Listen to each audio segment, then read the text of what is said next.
Welcome back to my channel. నేను మీ శ్రీజాని. Hi అండి, అందరికీ నమస్కారం. అందరూ ఎలా ఉన్నారు? నేనైతే చాలా బాగున్నాను. మీరు కూడా ఇంకా బాగుండాలని మనస్ఫూర్తిగా అయితే కోరుకుంటున్నాను. ఈ రోజుల్లో ఆడపిల్లల్ని ఎలా కాపాడుకోవాలి, మగపిల్లల్ని ఎలా దారికి తెచ్చుకోవాలన్నది అయితే ఈ వీడియోలో నేను కొంచెం ఎక్స్ప్లెయిన్ చేస్తాను.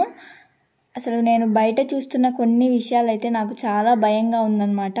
నేను ఇప్పుడు వీడియోలోకి అయితే వెళ్ళిపోదాం, మాట్లాడుకుందాం. మనమైతే మన ఫ్యామిలీ మెంబర్స్తో షేర్ చేయాలని అయితే ఈ వీడియో నేను చేస్తున్నాను అనమాట. మగపిల్లల పేరెంట్స్కి బుద్ధి లేదు, పిల్లల్ని ఎలా పెంచాలో పేరెంట్స్కి తెలియడం లేదు. అసలు వీళ్ళన్నిటికీ స్కూల్సే యాజమాన్యం బాధ్యత వహించాలి. ఆడపిల్లలకి ఏది గుడ్ టచ్, ఏది బ్యాడ్ టచ్ అని పేరెంట్సే చెప్పాలి. నా భారతదేశానికి ఏమైంది? కలియుగం అనేది అంతమైపోయింది. ఇలాంటివి జరిగినప్పుడే ఇలాంటివి జరగడానికి మెయిన్ రీజన్ వచ్చేసి ఫస్ట్ మూవీస్, అలానే మొబైల్ ఫోన్స్ చూడడం వల్లనే కదా. ఈ సిచ్యువేషన్స్ వింటుంటేనే నా కళ్ళంబట అయితే నీళ్లు తిరుగుతున్నాయి. ఇలాంటి పనులు చేసిన వాళ్ళని వెంటనే ఉరి తీయాలి. ఇక సోషల్ మీడియాలో అయితే ఇలాంటి విషయాలు జరిగినప్పుడైతే 24 గంటలు జరిగిన విషయం స్క్రోల్ అవుతూనే ఉంటుంది. అంటే మీకు నేను థంబ్నెయిల్లో చూపించిన విషయాన్నే జరిగినప్పుడు నేను చూసి కింద కామెంట్స్ చదివితే మాత్రం నేను ఇప్పుడు మీకు చెప్పిన మాటలన్నీ కామెంట్స్ రూపంలో నాకు తెలిసినవండి. నేను కూడా ఒక చిన్న కామెంట్ రూపంలో నా మనసులో ఉన్న బాధని ఒక కామెంట్ రూపంలో తీసేసి తెలియజేసేసి వాళ్ళకి అంతటితో ఆ విషయాన్ని ముగిద్దామని అయితే నేను మాత్రం అస్సలు అనుకోలేదు. నాకు సంబంధించినంత వరకు ఒక మంచి ప్లాట్ఫామ్ ఉంది కాబట్టి ఈ విషయం గురించి కొద్దిగా వాయిస్ రేస్ చేసి మన ఫ్యామిలీ మెంబర్స్తో మాట్లాడదామని అయితే ఈ వీడియో స్టార్ట్ చేశాను అనమాట. మాట్లాడేస్తున్నాను కూడా. నా మనసులో ఉన్న ఫీలింగ్స్ని, నోటికి వచ్చిన మాటల్ని నేను మాట్లాడడం లేదండి. నేను ఒక 10 మంది పేరెంట్స్తో మాట్లాడి, అలానే 3 టీచర్స్తో కూడా మాట్లాడి ఈ వీడియోలో అయితే నేను మీతో షేర్ చేసుకుందామని అయితే షేర్ చేసుకుంటున్నాను. ఫస్ట్ వచ్చేసి, ఏ పేరెంట్స్ పిల్లలు పాడైపోవాలి, వాళ్ళ లైఫ్ నాశనం అయిపోవాలి, వాళ్ళు ఎలా ఉన్నా ఎలా పెరిగినా మనకు సంబంధం లేదు అని అయితే అసలు ఎవ్వరు అనుకోరు. ఏ తల్లిదండ్రులైనా సరే పిల్లలకి ఒక బంగారు భవిష్యత్తు చూపించాలి అనుకుంటారు. వాళ్ళని చక్కగా పెంచుకోవాలి అని వాళ్ళ తాపత్రయపడుతూనే ఉంటారు. కానీ వాళ్ళకి ఉన్న బిజీ లైఫ్స్లో కొద్దిగా పిల్లల మీద దృష్టి పెంచడం లేదు, నెగ్లెక్ట్ చేస్తున్నారు అని మాత్రం నేను అనుకుంటున్నాను. ఇక అసలు విషయంలోకి వచ్చేస్తే నేను ఫస్ట్ స్కూల్స్ గురించి మాట్లాడదాం అనుకుంటున్నాను. స్కూల్స్లో 6th క్లాస్ పిల్లల నుండి, ఆడపిల్లల దగ్గర నుండి మిగతా పిల్లల వరకు శానిటరీ ప్యాడ్స్ గురించి స్కూల్స్లో ఎక్స్ప్లెయిన్ చేస్తున్నారంట.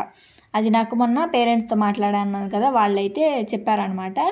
ఈ విషయం గురించి గర్ల్స్తో మాట్లాడడానికి స్పెషల్ క్లాసెస్ పెట్టి మరి ఈ విషయం గురించి ఎక్స్ప్లెయిన్ చేస్తున్నారంట. అలా చేయడం వల్ల పక్కన ఉన్న బాయ్స్కి, గర్ల్స్కి ఏదో సీక్రెట్స్ క్లాసెస్ పెడుతున్నారు, ఏంటబ్బా అవి జరుగుతున్నాయి, సీక్రెట్ క్లాసెస్ జరుగుతున్నాయి కదా, అవి ఏంటి అని ఒక చిన్న యాంగ్జైటీతో మాత్రం, అంటే ఆ విషయం ఏంటో అని తెలుసుకోవాలని ఒక యాంగ్జైటీ మాత్రం వాళ్ళకి మనసులో మాత్రం వస్తుందన్నమాట. ఒక పేరెంట్ చెప్పారండి, వీటి గురించి ఎక్స్ప్లెయిన్ చేసి స్కూల్స్లో ఇవి ఇవ్వటం వల్ల కొంతమంది పై కవర్స్ స్కూల్స్లోనే పడేశారంట. అది ఒక బాబు చూసి దాని మీద శానిటరీ ప్యాడ్ అని రాసి ఉంటే ఇంటికి వచ్చి వాళ్ళ అమ్మనైతే శానిటరీ ప్యాడ్ అంటే ఏంటమ్మా అని అడిగారంట. ఎందుకమ్మా నీకు ఎలా తెలుసు అని అంటే, మా స్కూల్లో ఇలా గర్ల్స్కి సీక్రెట్ క్లాసెస్ పెడుతున్నారు అవి అని పెట్టి ఇవి ఇచ్చారంటమ్మా, మా ఫ్రెండ్ చెప్పాడు అంటే ఏంటమ్మా అని అడిగాడంట. వాళ్ళ మదర్కి అసలు ఏం చెప్పాలో కూడా అర్థం కాలేదంట.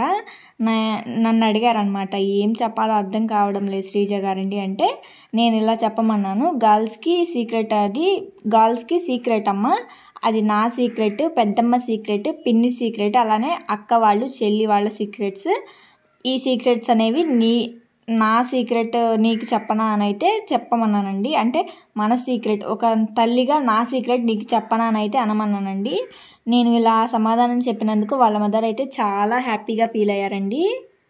నేను నా పరంగా పర్సనల్గా చెప్పే విషయం ఏంటంటే, ఆడపిల్లల్ని ఈ విషయాల గురించి చెప్పినా చెప్పకపోయినా నష్టమేం లేదండి. ఎందుకంటే ఎట్లానో వాళ్ళు ఫేస్ చేసే ప్రాబ్లమే కాబట్టి ఆ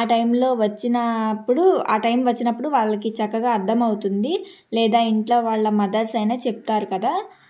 కానీ స్కూల్స్లో ఇప్పుడు జరిగే సిచ్యువేషన్స్ని బట్టి స్కూల్లో మగపిల్లలు ఆడపిల్లలు పట్ల ఎలా ఉండాలి, మగపిల్లల బిహేవియర్ ఎలా ఉండాలి, అలాగే ఆడపిల్లల్ని క్లాస్ రూమ్స్లో ఎలా చక్కగా చూసుకోవాలి, వాళ్ళకి ఎలా ఇంపార్టెన్స్ ఇవ్వాలి అనే విషయం మీద మంత్లీ ఒక్కసారైనా సరే క్లాసెస్ తీసుకుంటే మాత్రం కొంతైనా మనం బాధ్యతగా ఉండొచ్చు అనమాట.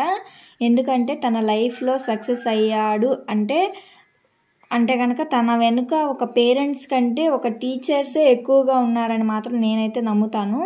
ఇంకా కొంతమంది మదర్స్ చెప్పిన విషయాలు ఏంటంటే, తర్వాత స్కూల్స్లో వాష్రూమ్స్ లేదా రెస్ట్ రూమ్స్లో ఆ వాల్స్ మీద క్లాస్ రూమ్స్ బల్లలు ఉంటాయి కదా, టేబుల్స్, వాటి మీద ఆడపిల్లల నేమ్స్ అయితే రాస్తున్నారంట, లేదా ఆడపిల్లల పేర్ల పక్కన బ్యాడ్ వర్డ్స్ పెన్సిల్స్తో కానీ పెన్స్తో కానీ రాస్తున్నారంట. ఈ కంప్లైంట్స్ కూడా నాకు 5 or 6 మెంబర్స్ పేరెంట్స్ అయితే చెప్పారు. నాకు ఒక పేరెంట్ చెప్పారండి, అసలు ఈ విషయం వింటేనే నాకు ఆశ్చర్యం వేసింది. 5th క్లాస్ చదివే ఒక బాబు ఒక పాపని లవ్ చేస్తున్నాడంట. ఆ విషయం తెలిసి ఆ పాప తనతో మాట్లాడడం లేదంట. వీళ్ళ బాబుని తను మాట్లాడడం లేదని కొంచెం నాకు హెల్ప్ చేస్తావా అని అడిగాడట. ఈ విషయం గురించి వాళ్ళ మదర్కి వచ్చి చెప్పాడంట ఆ బాబు అయితే. ఆవిడైతే నాకు చెప్పిందండి, అసలు ఈ విషయం వినగానే నాకు ఏం మాట్లాడాలో కూడా అర్థం కావలేదు. ఇంతమంది పేరెంట్స్తో మాట్లాడితే నాకు ఇలాంటి విషయాలు తెలిసాయండి. అలాగే మీ పిల్లలతో పర్సనల్గా మాట్లాడండి. స్కూల్స్లో క్లాస్ రూమ్స్లో ఏం జరుగుతున్నాయో తెలుసుకోండి. బయటకు వెళ్ళినప్పుడు ఏం జరుగుతున్నాయో పిల్లలతో పాటు కొంచెం సేపు టైం స్పెండ్ చేస్తూ ఏం జరుగుతున్నాయో అయితే తెలుసుకోండి. మీకేదైనా సరే బ్యాడ్గా అనిపిస్తే మాత్రం మీరు స్కూల్కి వెళ్ళి టీచర్స్తో కానీ ప్రిన్సిపల్తో కానీ వెళ్ళి మాట్లాడండి. ఖచ్చితంగా వెళ్ళి టీచర్ని కానీ ప్రిన్సిపల్తో కానీ ఖచ్చితంగా ఏదో ఒక పరంగా వేరే క్లాస్ టీచర్స్తో అయినా కానీ మాట్లాడండి. అలాగే నేను చెప్పే విషయం ఏంటంటే, పిల్లలతో మనం ఎక్కువగా టైం స్పెండ్ చేసి వాళ్ళు చేసేది రైటా రాంగా అని తెలుసుకొని వాళ్ళ పట్ల మనం జాగ్రత్తగా ఉండాలన్నమాట. ఈ రోజుల్లో ఆడపిల్లలనైనా సరే మగపిల్లలనైనా సరే ఎవరినైనా సరే ఒక పేరెంట్స్ మాత్రమే చూసుకోగలగాలండి. బయట టీచర్స్ అనేవాళ్ళు కూడా చూడలేరనమాట. ఎందుకు ఈ విషయం చెప్తున్నానంటే, ఒక్కొక్క క్లాస్కి వచ్చేసి టీచర్స్కి 30 మంది కానీ లేదా 60 మెంబర్స్ కానీ ఉంటున్నారనమాట స్కూల్ రూమ్కి వచ్చి. మనం ఇద్దరు పిల్లల్ని చూసుకోవడానికే చాలా హడావిడి పడతాం కదా. అలాగే వాళ్ళు 30 or 60 మెంబర్స్ని చూసుకోవడానికి వాళ్ళు ఎంత కష్టపడతారో అయితే వాళ్ళ గురించి కూడా మనం ఆలోచించాలి కదా. అందుకే చెప్తున్నాను, ప్రతి పిల్లల గురించి టీచర్స్ కూడా తెలుసుకోలేరండి. అందుకే పేరెంట్స్ అయితే ఎంత జాగ్రత్తగా ఉంటే అంత మంచిది. ఈ విషయాల్లో అయితే ఈ రోజుల్లో మొబైల్ చూస్తుంటేనే అసలు చాలా భయమేస్తుందండి. అసలు మెయిన్ వచ్చేసి పిల్లలకి మొబైల్ అనేది అస్సలు ఇవ్వకండి. ఈ వీడియో గురించి నేను సెకండ్ పార్ట్ కూడా చేయాలనుకుంటున్నాను. సెకండ్ పార్ట్ ఏంటిదంటే, ఫస్ట్ ఇప్పుడు వచ్చేసి టీచర్స్ అలాగే స్కూల్స్ అలాగే వీటి గురించి చెప్పా కదా. నెక్స్ట్ వచ్చేసి పేరెంట్స్, ఇప్పుడు చెప్పిన విషయం వచ్చేసి టీచర్స్ ఎలా ఉండాలి అన్నదైతే, స్కూల్స్లో ఎలా ఉండాలి అన్నదైతే చెప్పాను కదా. నెక్స్ట్ వచ్చేసి పేరెంట్స్ పిల్లలతో ఎలా ఉండాలన్నదైతే ఇంకొక సెకండ్ వీడియో పార్ట్ 2 అయితే పోస్ట్ చేస్తాను. అలాగే ఈ వీడియో మీకు ఎలా అనిపించిందో తప్పకుండా అయితే కామెంట్ చేయండి. ఎవరికైనా ఉపయోగపడుతుంది అనుకుంటే ఖచ్చితంగా షేర్ చేయండి. ప్రతి ఒక్కరూ చూడాల్సిన వీడియో అన్నమాట ఇది. అలాగే ఒక చిన్న లైక్ చేయండి. మీ లైక్ అనేది నాకు చాలా మోటివేషన్గా ఉంటుంది. ఈ వీడియో చాలామందికి వెళ్ళడానికి హెల్ప్ అవుతుంది అన్నమాట.